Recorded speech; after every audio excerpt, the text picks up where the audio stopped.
Blackburn Rovers return to the place that they love most, and that is Ewood Park. But next up for them, it's the form team in the division. It's Bristol City.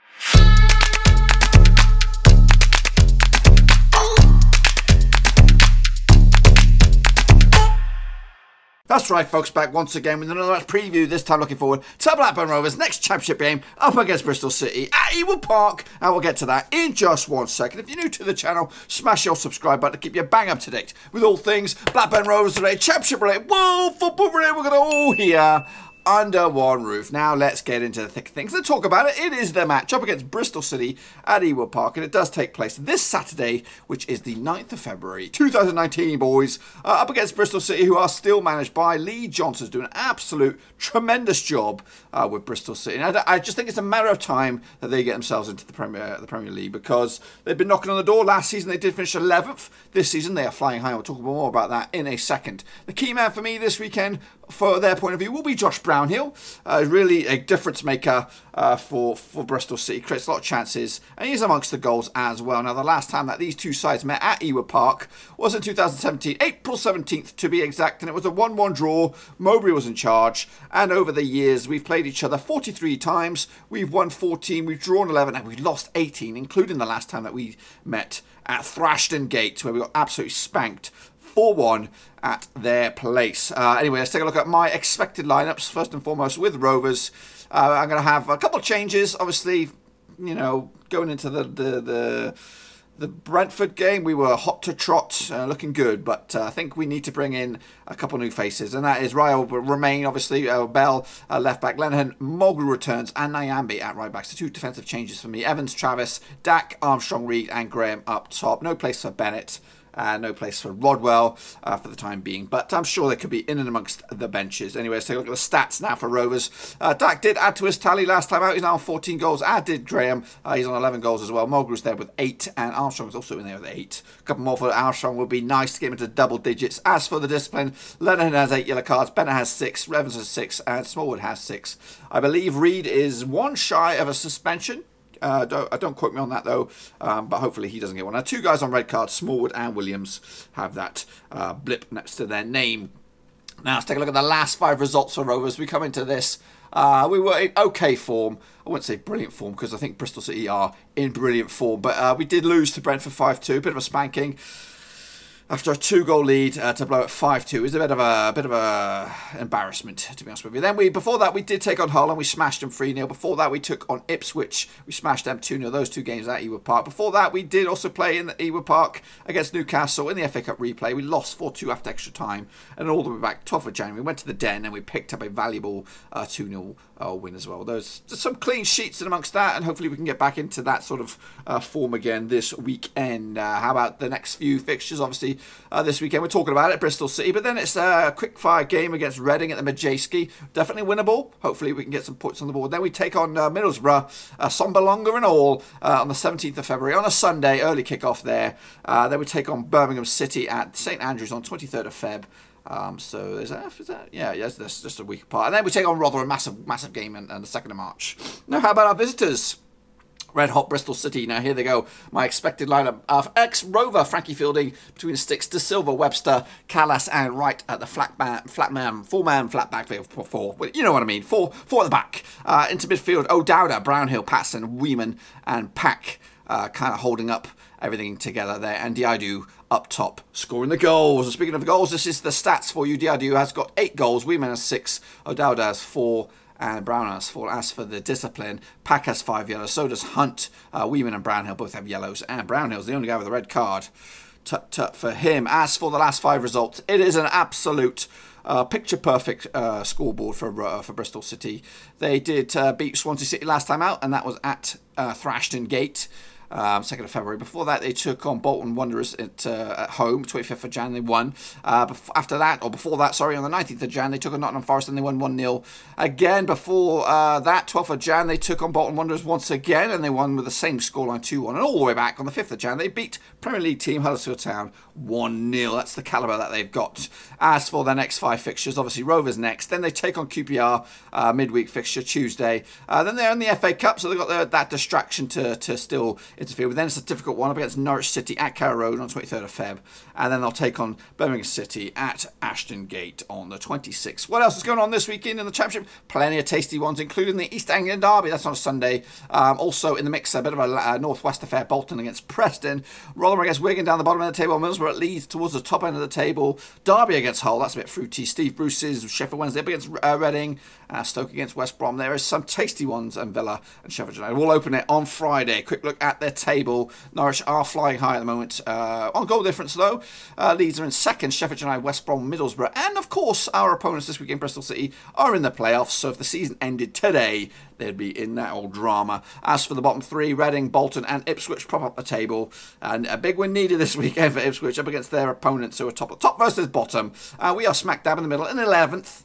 Which, to be honest with you, is a good position to be in. I know we've all got dreams and aspirations of making a shock playoff appearance, but if you check out my Sky Championship predictions, which I made at the start of the season, 11th is where I thought we would be. So I'm not too fussed. Obviously, yes, I would love it. I would love it. I would absolutely. I would do something extreme to get into the playoffs for sure, but ultimately, 11th is not too shabby. Look at the teams that we're above. We're above Stoke. We're above Wigan, of course.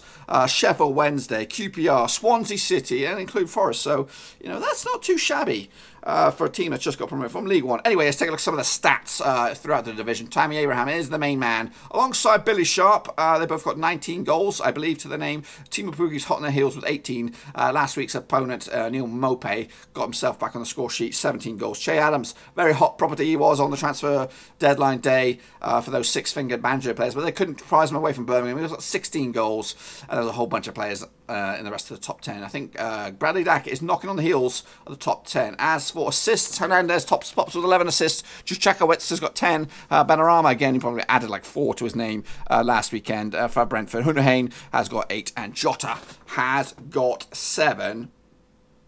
Let's take a look at the form tables now. This is where it gets pretty scary. Now, Bristol City are the form team in the Championship. Number 1 by a country mile. Hull are second. Obviously, they did blip up against us. Hopefully, we can cause a blip for Bristol City. If we could just turn on the juices like we did against Hull, against Bristol City, then maybe we have a chance to get back into the playoff talk. We lie 5th at the moment, which is not too bad, but obviously the last result, which we'll talk about in a second, is what we're talking about. But this is encouraging. Blackburn Rovers home form. We are second in the home standings, behind Hull, who are flying high despite that defeat away from home. Sheffield United hot on the heels. Bristol City's home form is incredible as well. 3 wins, 3 draws out of the last 6. The away form, though, Bristol City. This is where it counts. Really, if you're up the table here, you have a good chance to be in the playoffs. Hull, Middlesbrough, Sheffield United, Leeds, Bristol City, West Brom. They're all in the promotion talk.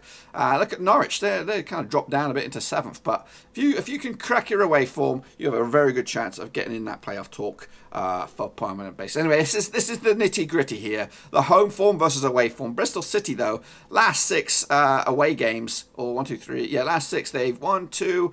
They've won the past 2. They've drawn 1. They've won 4, drawn 1, lost 1 of the last 6 away from home. Rovers have won 2, 3. We've won 3, drawn 2, and lost 1, and that was against Norwich. And I guess one of them draws is a kind of a defeat. But so it is it's very tight. And to be honest with you, the way they are playing right now, a draw would be a reasonable result. Anyway, kicking on further, what else we got?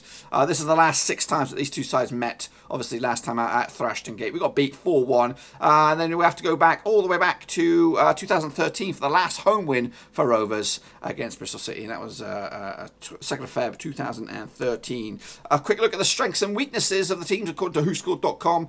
Counter-attacks, if we can get on our A game for counter-attacks, we have a chance to break down Bristol City. On the flip side, Bristol City are also very good at counter-attacks. They're also good at protecting a lead. So if they were to get their noses in front, it could be game over for Blackburn. Anyway, that's just a quick overview of the match. Now, what you really want to hear is what the opposition fans have to say about this fixture. I am joined once again by Dave Skinner from the One Stream in Bristol Podcast, and he's with me live on Skype. And once again, Dave, for those viewers who didn't catch you the first time around, if you tell them a little bit about yourself and why on earth you support Bristol City. Oh, good question. I grew up in Bristol. I actually grew up in North Bristol, which means I should be a Bristol Rovers fan. But my dad is a Southampton fan, and he didn't want to take me to a team that played in blue. So So he took me to the south of the city to watch Bristol City, thankfully. And I fell in love. And that was it. Well, thank you, Dave, for joining us. Now, what we're going to do today is completely different from what we did last time, and that was obviously we had a few set questions back then. But today we're going to kind of do a mid-season overview for City and their season so far. So first and foremost, everybody's got one. Bradley Dack seems to be the default one for Rovers. But who's been your standout for Bristol City this season? We've had a lot of chats about this on our podcast. For me, it's Josh Brownhill is our number one player. He goes a little bit under the radar. He's sort of an attacking midfielder, but I think he's really integral to the way that we play. Other candidates, Adam Webster, centre back that we signed from Ipswich. It's just been brilliant ball playing centre back. But I think they're the top two performers, I'd say. Okay, now how about on the opposite end of the spectrum? Who's been the worst player that's donned the old red jersey for Bristol City this season? I was trying to think about this, and I don't reckon we've got anyone that's been. There's a guy, Jamie Patterson, who plays pretty much every week, the fans get on his back. Again, another attacking midfielder, but I think he's playing well. But he seems slightly unpopular. But I don't think you could say that he's having a shocker by any stretch of the imagination. Just going off the script a little bit here, but what's the situation with your goalkeepers? I think Frank Fielding's now back between the sticks. Was he always been there this season? Nicky Myanpar, who we got on a free from Brighton, who played against you. He made a mistake actually in that game, if you remember. I think he scored from a corner and he messed up. But he's been our number one and he's been really good. But he's injured at the moment, and Fielding was injured, but he's just got back to fitness at the time that Myanpar's gone. So, but that's actually I was just saying on the podcast last weekend that I think they're both decent keepers, but we've got an amazing defence this season, so it's kind of easier to be a keeper in front of that defence. Now, I've not checked out Bristol City's transfer history this season. I know you were linked with a few big name players like Sasson Balonga is one that was linked in the papers. But who's been your best pickup this season? Well, I think the centre back there, Adam Webster, I think he came in for £4 million, and we sold Aidan Flint at the start of the season, which is to Middlesbrough, and we already had him lined up. Lee Johnson was a big fan of him, and I'd say for any Blackburn fans going to the game, he is one to watch. He's probably the best centre half with the ball at his feet that I've seen at Ashton Gate in my whole football supporting life.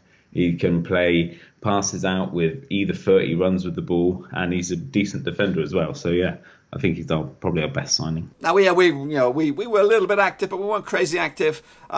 Obviously, we've made some good purchases. Adam Armstrong being one. We've also made a couple of dodgy ones as well. I'm not going to mention any names, Burton. But who's been your worst signing this season? There's been some weird things. So we bought a player in called Mo Issa, a striker from Cheltenham, for a couple of £1 million. Hasn't played.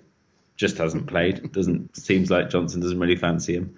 And a couple of others, a guy called Adelican, who's came with us with a big fanfare and has played like 20 minutes. So bizarre, really. Now, okay, well, we did talk about it earlier, the best player that on the pitch at Ashton Gate, but he's not always necessarily the favourite. Who is your favourite currently within the starting 11? Josh Brownhill, the player that I said having the best season. He's an exciting player. I think he's 23. He was actually playing on the right wing last season, which is a bit out of position, and he's come into the middle, and he's got everything as a midfielder. I think if he's not playing in the Premier League with us next season, I think he could be there. He was supposedly linked in the window, but thankfully we kept hold of him. So yeah, he's with you guys on a permanent deal. Yeah. He's another youngster that Johnson brought in. I think he used to work with him at Barnsley. Okay, then now how about who is the man that we kind of want to avoid on the football pitch? Who's likely to come in with a bit of a heavy tackle or a flying elbow? Who's the tough nut at Ashton Gate? Oh, good question. I think he's not been playing actually recently, but he's just come back from injury. We've got a right back called Eros Pisano, who's Italian, who's pretty tasty.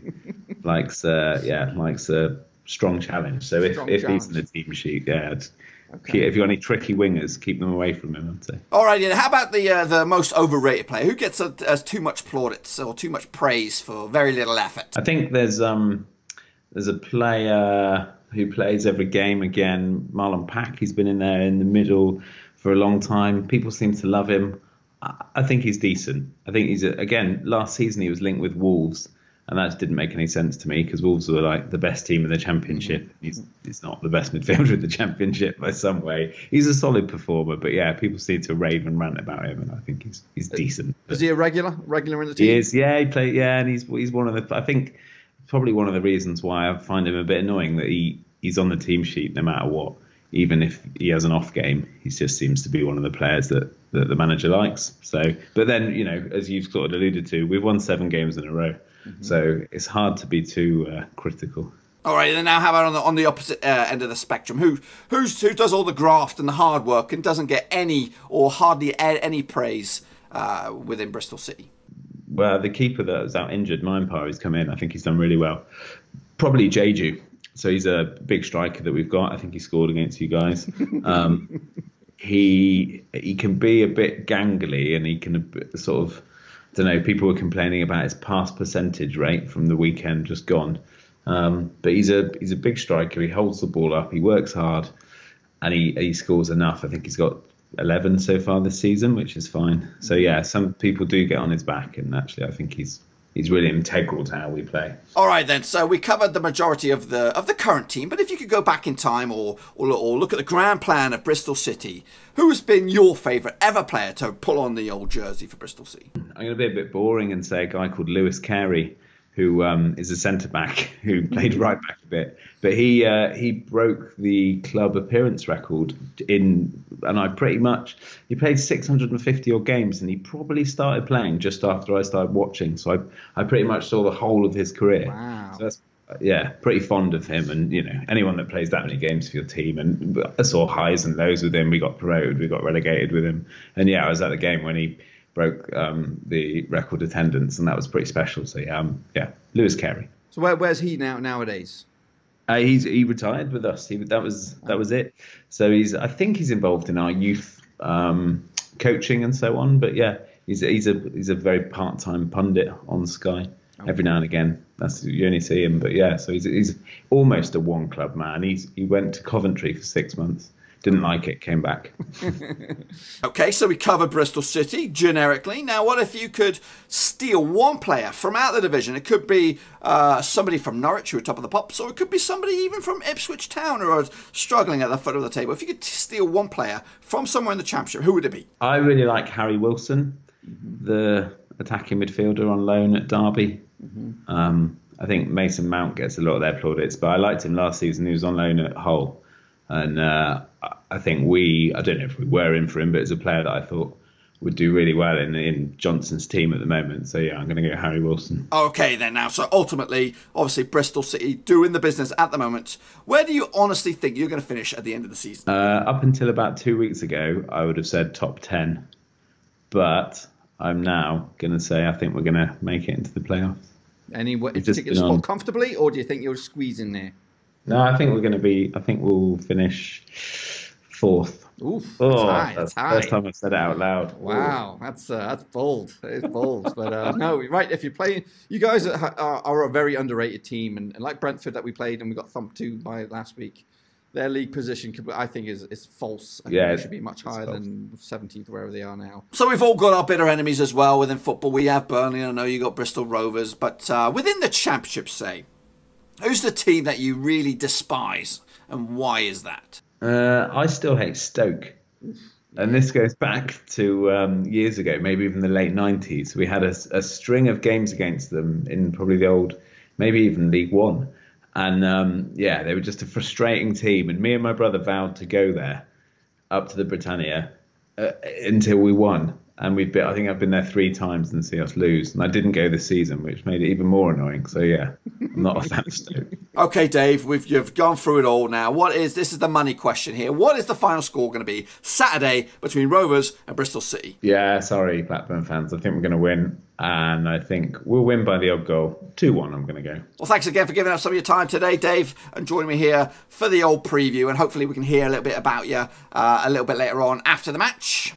Cheers. Perfect. Now, over the years, a number of players have played for both Blackburn Rovers and Bristol City. Here are 3 more. How about this chap, Bradley? Oh, that's right. What a disgraceful play. He was one of those, the contingent that came into our club Probably, I think it was shortly after a relegation. It was a Steve Keane pickup. So he probably was on something absolutely bonkers money-wise, and he did not deserve it. Shambolic. He'd also played for Bristol City. I'm not bitter. How about this fella, though? He seems to get a lot of praise from a lot of the die-hard Rovers supporters back in the day. He was one of them strikers. Here's John Stead, before I forget. He did don the old Bristol City jersey. He also donned the blue and white halves. But it was just, for me, obviously, during the heyday of Shearer and Sutton, any strikers that followed suit, it was completely chalk and cheese. So we were always expecting an ex-striker to be the next Shearer or Sutton, or I did anyway. And obviously he didn't cut the bill, but he's still playing, I believe, down Notts County. And how about this guy? He could actually feature, he probably will feature, Frankie Fielding. Here he is when he was a youngster for Rovers, no hair, skinhead, thug mentality.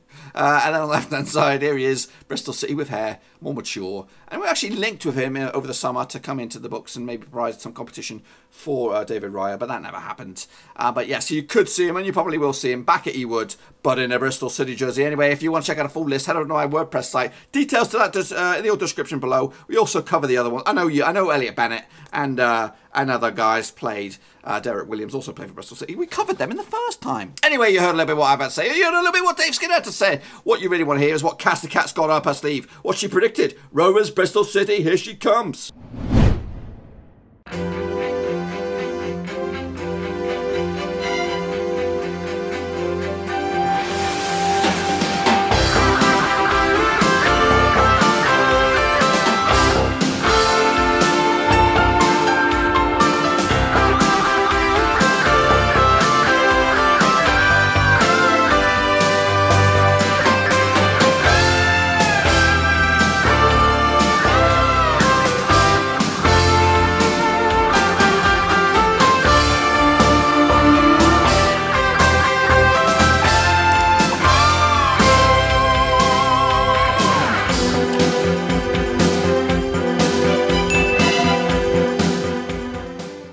Pretty much all I've got for you today, folks. If you enjoyed the video, please give it a good old thumbs up. If you're new to the channel, smash your subscribe. Keep you bang up to date with all things Blackburn Rovers related, Championship related, world football related. We've got it all here under one roof. Also, check out the old description. Links to my other social media platforms are in there. Twitter, Facebook. Check me out on the go, so we can have a little back and forth, chit chat chit. Yes, and so this is a huge one. I think if we can get something, preferably a win against Bristol City, we could be back in that playoff talk, and then the run-in is very winnable. I know we got Reading, they're struggling away from home. That would be a crucial game for us as well. And then we've got Middlesbrough back at Ewood. Very doable games. I know later on the season, the tricky ones will be coming back up there, Stokes and the Derbies and all that kind of stuff. But get a result against a difficult Bristol City, and then we're back in the thick of things, and then we can kind of stall their process and maybe sneak up on them a little bit. Anyway, let me hear your thoughts and opinions down in the comment section down below. And then the next time you see me in this, guys, will be the instant match review once the final whistle comes in, and I'll give you my quick indication of what I thought of the match. Anyway, until then, I'll let you get out of here. Thumbs up, subscribe. Ciao for now. Thanks again for watching. Please like, share, and most importantly, hit the subscribe button to keep you bang up to date with all things Blackburn Rovers related, Championship related, football related. We've got it all covered right under one roof. And while I still have you, please be sure to check out some of the old videos scattered along here. I hope.